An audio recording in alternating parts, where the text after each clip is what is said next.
بسم الله الرحمن الرحيم. الحمد لله رب العالمين، والصلاة والسلام على رسوله الأمين محمد صلى الله عليه وعلى آله وصحبه أجمعين. أما بعد،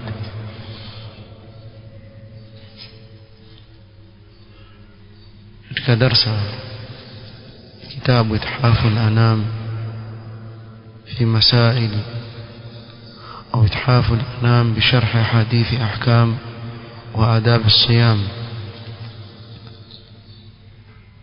tulifikia katika kusherehesha hadithi ya Abi Hurairah radhiyallahu anhu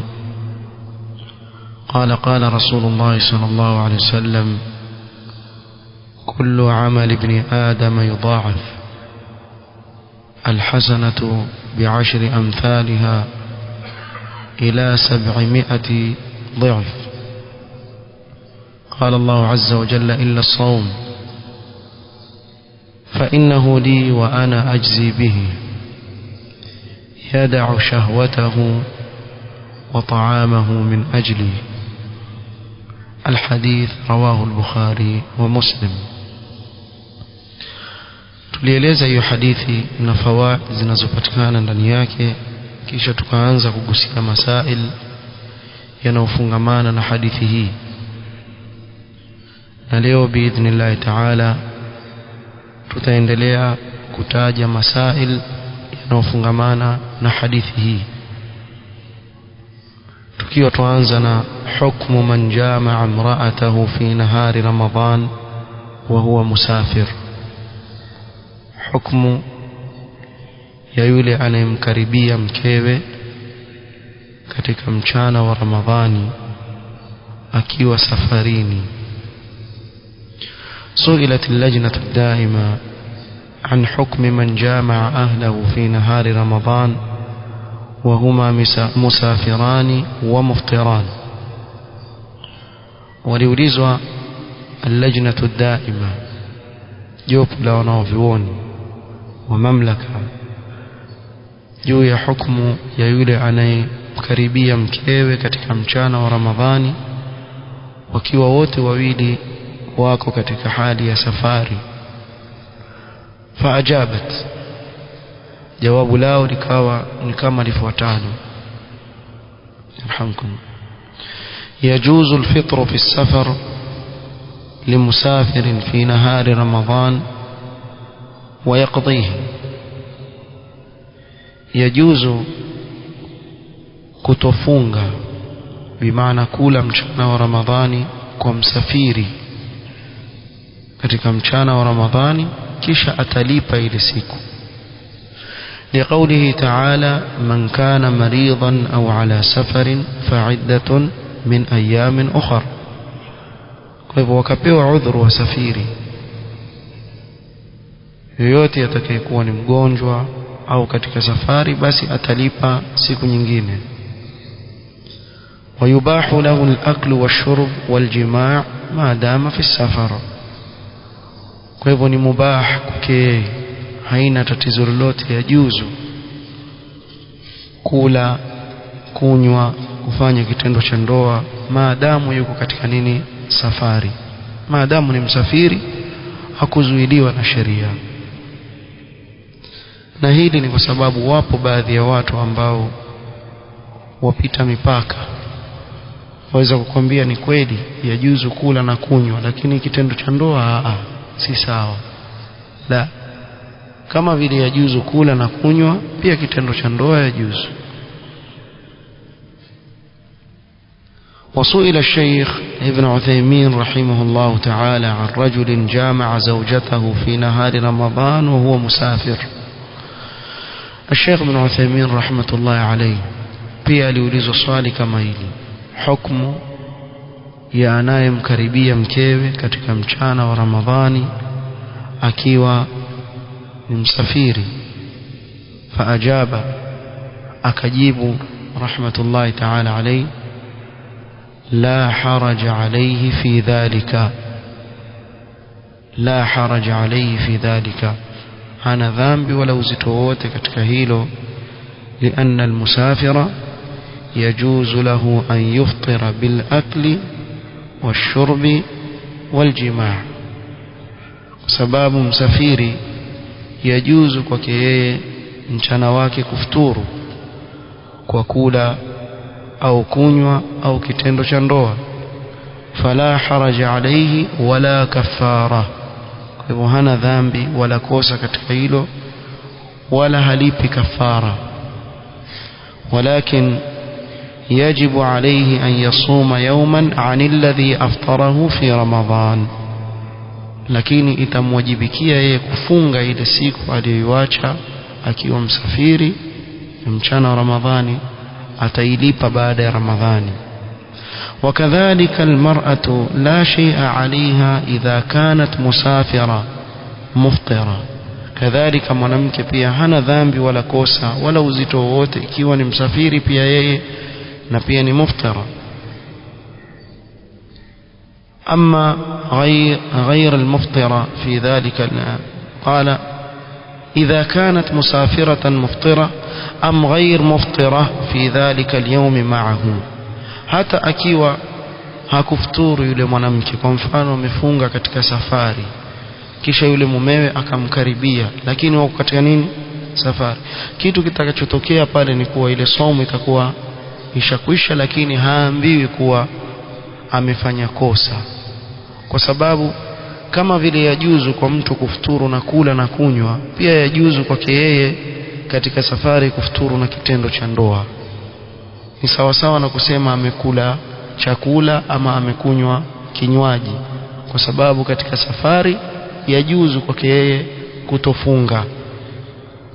Ama idha kanat muqima fala yajuzu lahu jima'uha in kanat sa'imatun fardan. Ama akiwa yule mwanamke si msafiri, yawezekana naam, kwa mfano mtu akasafiri na mkewe ni wa kutoka kule alikokwenda ndio mkewe anakotoka, akafikia kule akashukia kwa mkewe, kwa jamaa zake kule, pengine ameoa sehemu nyingine. Kwa hivyo yule mwanamke akawa ni muqima, si msafiri. Katika hali kama hii itakuwa ni haramu, pamoja na kuwa huyu mume ana ruhusa ya nini, ya safari, itakuwa ni haramu kumkaribia yule mkewe ambaye si msafiri. Maadamu si msafiri itakuwa ni haramu kumkaribia mkewe, liannahu yufsidu alaiha ibadataha wayajibu alaiha an tamtani'a minhu, kwa sababu katika kitendo kama hiki atamharibia yule mkewe ibada yake, na akimharibia mkewe ile ibada,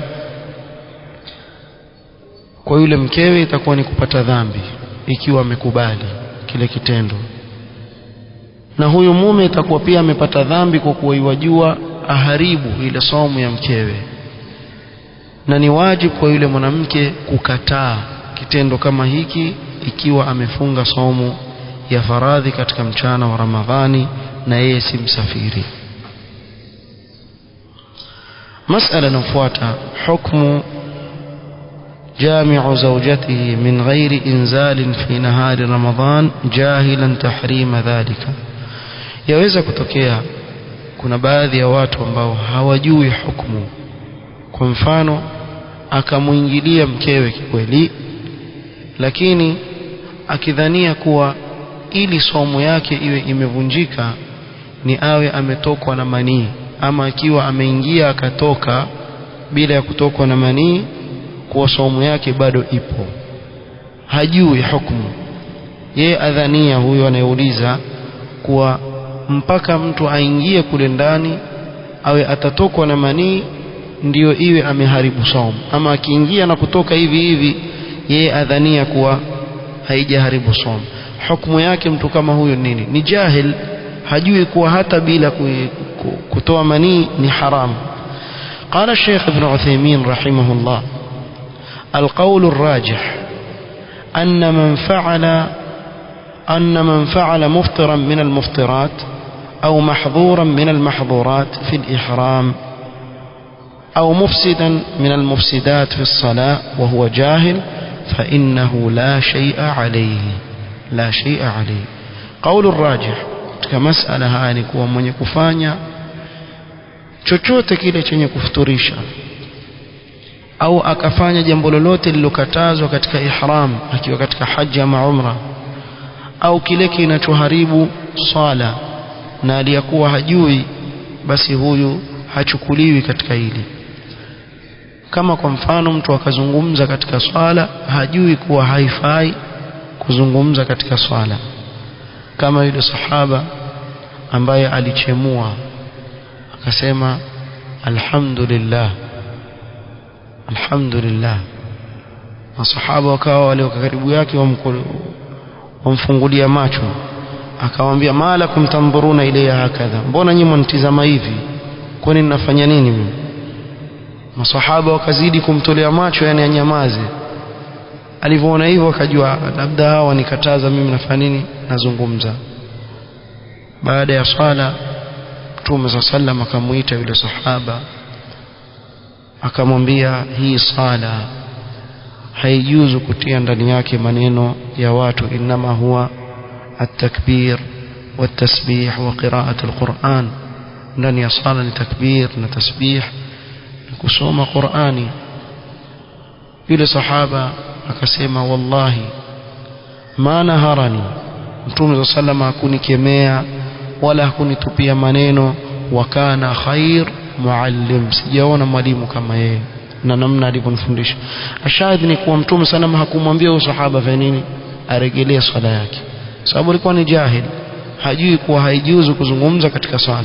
Na ndio maneno Ibn Uthaymeen rahmatullahi alayhi pia akatoa dalili kauli ta'ala, rabbana la tuakhidhna in nasina au akhtana, faqala Allah qad fa'altu. Katika hii aya Allah subhanahu wa ta'ala ataja hii dua ya waumini wanaomuomba Allah subhanahu wa ta'ala asiwapatilize kwa kile walichosahau au kukosea. Allah akasema nishawafanyia hivi, bimaana mtu akisahau au akikosea katika hali kama hii asamehewa. فهذا الرجل الذي أتى أهله في نهار رمضان إذا كان جاهلا بالحكم يظن أن الجماع المحرم هو ما كان فيه إنزال فإنه لا شيء عليه. huyu mwanamume aliyemkaribia mkewe katika mchana wa Ramadhani akiwa ni jahil, adhania kuwa hukumu ya kitendo cha ndoa kilichoharamishwa ni kile ambacho mpaka mtu atoe manii, basi mtu kama huyu haambiwi amefuturu wala haambiwi alipe kafara, kwa sababu ni jahil, hajui ile hukumu. Pamoja na hayo, yatakikana Muislamu awe atajifundisha ibada yake. Kila ibada anayoifanya atakikana Muislamu ajibidishe katika kuijua ile ibada, sababu katika ujinga mtu aweza kufanya mambo ya ajabu mengi sana. Ukamkuta mtu kama hili liliwahi kutokea. Kijana mmoja aniuliza swali, asema mama yake mzazi ni amia, yani hakusoma, alikuwa ataka kuswali, mara akatangukiwa na udhu, akarudi akaenda akaosha maguu, akarudi zake kuendelea kuswali. Mwanawe akamwambia, mbona waosha maguu peke yake, utakana utawadhi tena? Asema mimi siku zote ufanye hivi, nikitangukiwa na udhu najua nikuosha maguu na kuja kuswali, atawadhi tena mara ya pili. Waweza kufurahishwa na hili swali, limetokea kweli. Ingawa yule mama akasema mimi nimesikia kwenye redio na hakika nasikia vibaya, haiwezekani mtu kusema jambo kama hili.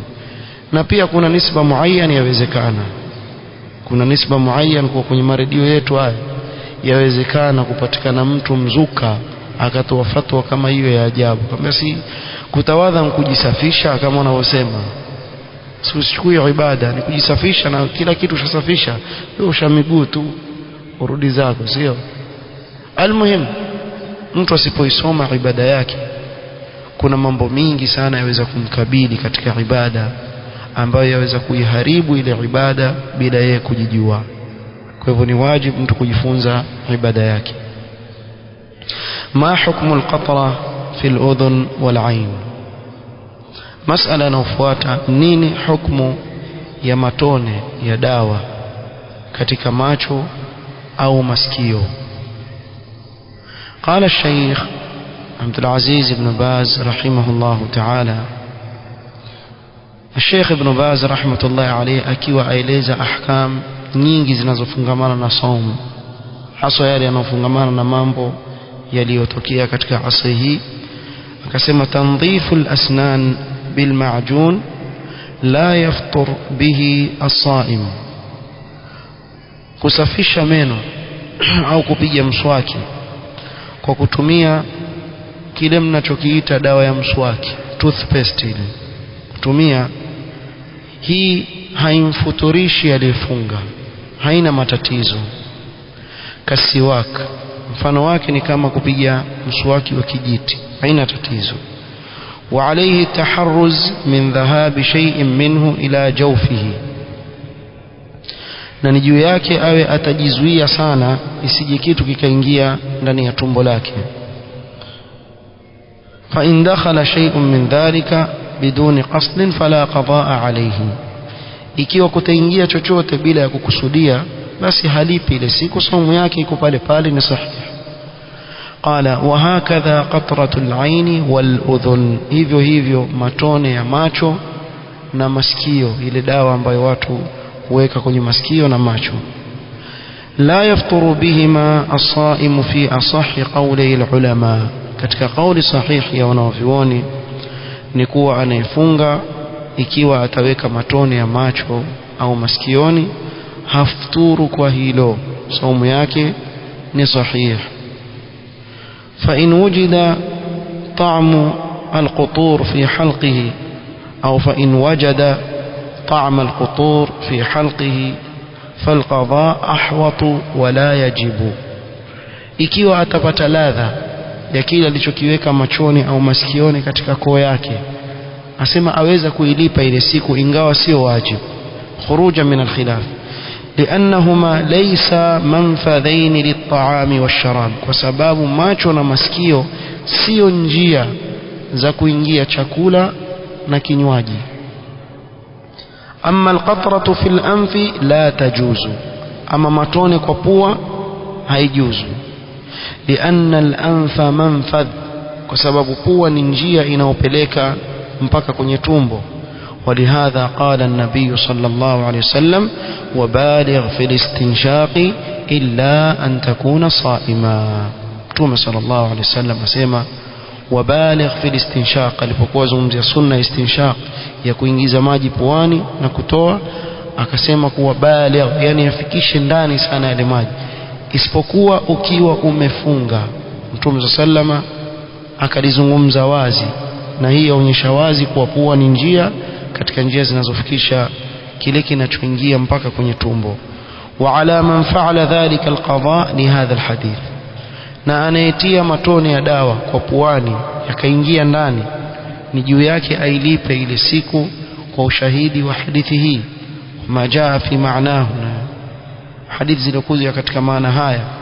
In wajada ta'amaha fi halqihi, ikiwa ile ladha itafika kwenye nini, koo yake ataihisi, basi itabidi ailipe ile siku. Intaha kalamuhu rahimahullah.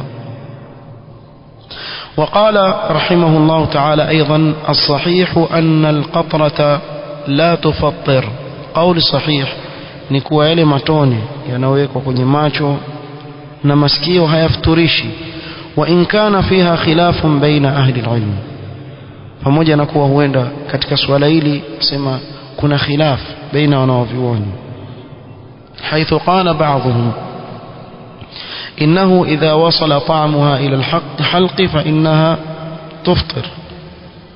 wengine wakasema kuwa ikifika ladha yake kwenye koo akahisi basi yamefturu. والصحيح أنها لا تفطر مطلقا, قول صحيح ni kuwa hizi njia mbili, hata akaweka yale matone akahisi ladha yake kwenye koo hayafuturishi, yale matone hayafuturishi. لأن العين ليست منفذا, kwa sababu macho si njia ya kupitisha chakula. لكن لو قضى احتياطا وخروجا من الخلاف man istamalaha wa wajada ta'ma fi alhalq fala ba's.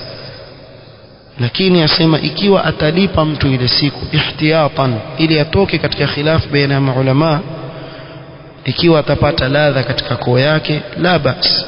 Wa illa fasahihu annaha la tufattir sawa'an kanat fil ayn am fil udhun. Kauli sahihi ni kuwa haifuturishi, iwe ni katika macho iwe ni katika masikio, haifuturishi. وقال الشيخ ابن عثيمين رحمه الله: وأما قطرة العين ومثلها أيضا الاكتحال وكذلك القطرة في الأذن فإنها لا تفطر الصائم. matone ya macho na mfano wake ni wanja na utia mtu kwenye macho yake, kadhalika matone ya masikio, haya yote hayafuturishi yule aliyefunga, لأنها ليست منصوصا عليها ولا بمعنى المنصوص عليه, kwa sababu hakuna dalili iliyotaja nas kuwa Mtume sallam amekataza kutia kitu kwenye macho au masikio. Kadhalika haiji hata katika maana al-mansus alayhi, bimaana ikiwa kumekatazwa kula na kunywa kwa mfano, kisha mtu asile wala kunywa, lakini akajidunga sindano ambayo yaingiza nguvu na vitamin katika mwili, kwa mfano ya vitamin ama yaingiza nguvu yoyote ile sindano itakuwa imebeba maana ya nini? Ya kula na kunywa, kwa sababu yampa nguvu kama vile kula na kunywa. Kwa hukumu ya sindano kama moja kwa moja itakuwa nini? Ni yenye kufuturisha.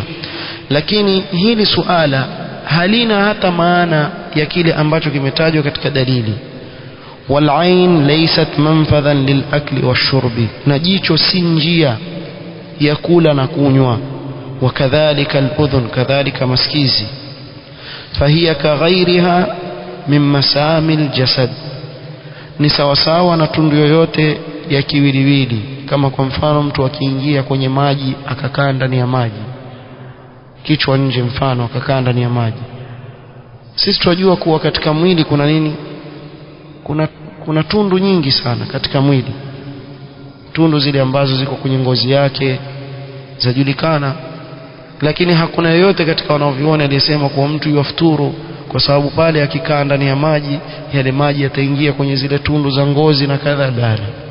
Yote haya hakuna aliyesema ndio kama haya. Kwa hivyo pia macho na masikio yahesabika ni kama sehemu nyingine za mwili ambazo kuna tundu ambazo hazihesabiki ni zenye kuingiza chakula kwenye kiwiliwili. Masala inayofuata, ma hukmu al-qatra fi al-anfi, na hapa tumegusagusa juu, lakini tutazungumzia kama masala haswa kule kutia matone kwenye pua ya dawa kwa mfano. قال العلامة العثيمين رحمه الله: قطرة الأنف إذا وصلت إلى المعدة أو إلى الحلق فإنها تفطر. yale matone mtu anayoingiza puani ikiwa yatafika tumboni au kwenye koo yake moja kwa moja tayari huyu ashafuturu. لأن النبي صلى الله عليه وسلم قال في حديث لقيط بن صبرة: بالغ في الاستنشاق إلا أن تكون صائما. نهي حديث تميتاجه. فلا يجوز للصائم أن يدخل في أنفه ما يصل إلى معدته أو إلى حلقه.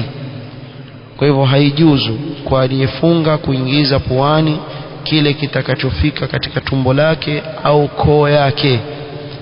وأما ما لا يصل إلى ذلك من قطرة الأنف فإنها لا تفطر. أما ikiwa letone halifiki kokote, ni hapa juu tu, basi ifuturishi.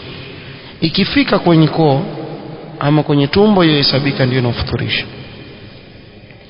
kisha akataja hukumu yale tuliyotaja nyuma hapo: amma qatratul ain wa mithaluha aidan al-iktihal wa kadhalika al-qatratu fi al-udhun fa innaha la tufattiru as-saim. ama matone ya macho, kadhalika kupaka wanja kwenye macho na matone ya masikio, haya hayamfuturishi yule ambaye amefunga. qultu wa ala hadha fala yanbaghi lis-saim isti'mal hadhihi al-qatra. mwenye kufunga hatakikani kutumia matone haya illa in shaqqa alayhi tarkuha, isipokuwa ikiwa ni uzito kwake yeye kuyawacha, ni haya madawa kuyawacha. فيستعملها ويحتاط في عدم بلع ما وصل إلى حلقه منها. kwa hivyo aweza kutumia lakini awe atatumia ihtiyat, asije akamiza kile kinachofika kwenye koo. kwa mfano awe atakitoa, فإن ابتلع منها شيئا قضى ذلك اليوم والله أعلم. ikiwa tamiza chochote basi itambidi ile siku afanye nini, ailipe. wallahu ta'ala a'lam. haya ni masail manne tumeyagusia leo. la kwanza tumezungumzia hukumu ya mwenye kumkaribia mkewe katika mchana wa Ramadhani akiwa ni msafiri, tukaeleza hukumu yake. kisha tukazungumzia hukumu ya yule aliyemuingilia mkewe lakini hakutoa manii, akidhania ni mpaka atoe manii ndio atahesabika amefuturu, na kulipa kafara juu yake ni wajibu ikiwa katika hali kama hiyo. maadamu hajui, alikuwa ni mjinga, basi huyu atasamehewa kisheria kwa kosa hili alilolifanya. pia tukazungumzia masala ya hukumu ya matone ya masikio na macho, na tukamalizia hukumu ya matone ya dawa ya kuingiza puani. biidhnillah taala tutaendelea, bado kuna masail mengi ambayo ni muhimu kwa watu kuyafahamu yanayofungamana na hadithi hii. kwa hivyo masala inayofuata al-ghasil al-kilawi, wale wanaokwenda kuosha au kusafisha figo zao, kama wale nasallallahu yuafina wa iyyakum walio na maradhi ya figo ambao figo zao zifanyi kazi, huenda wakasafishwa. nini hukumu ya somo ya watu kama hawa? kadhalika somo za wale waliopatwa na maradhi ya sukari na mengineo. hayo biidhnillah taala tutakuja kuyazungumza katika darasa ya kesho, idha ahyana Allah subhanahu wa ta'ala. nasallallahu subhanahu wa ta'ala yanfa'ana bima 'allamana wa yazidana 'ilma wa an la yakilana ila anfusina tarfata 'ain. وصلى الله وسلم على نبينا محمد وعلى آله وصحبه وسلم. سبحانك اللهم وبحمدك أشهد أن لا إله إلا أنت أستغفرك وأتوب إليك. بارك الله فيك.